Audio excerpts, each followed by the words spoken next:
البي مش الصندوق؟ ف الايه بقى دي ما بتسمعش. اقول لها يا ايه تقول لي يا ايه تقول يبقى الايه مش الصندوق؟ الايه مش الصندوق؟ بي وايه تقول مش سامع. يبقى بي وايه ننطق ب. حط لها ايه يلا جيم pen. What is the meaning of pen? What is the meaning of pen? شطار. يبقى what's this؟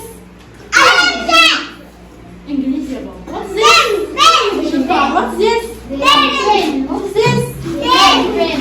طيب السي بقى يا شطار. السي دي لها اسمين، اسم حقيقي واسم دلع. اسم حقيقي واسم دلع. انت يا مس نقول باسمها الحقيقي لو لقينا اصحابها في الشغل. مين اصحابها في الشغل؟ الاي والاي والواو. تاني الاي والاي والواو. لو لقينا الاي والاي والواو دول اصحابها في الشغل ينفع في الشغل ندلعها؟ لا. يعني قالت لو لقيت اصحابي في الشغل دول معايا تنطقوا لي سا زي اسمي. تنطقوا لي سا زي اسمي. ينفع تدلعوني في الشغل؟ لا. يبقى السي هنا بتساوي ندوب سا. السي بتساوي ندوب هنا سا. لها اسمين، يا اما سا يا اما كا.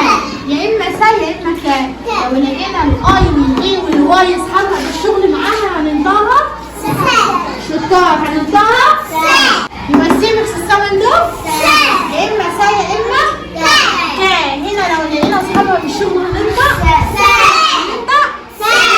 يا مس. السي والاي هنا هننطقها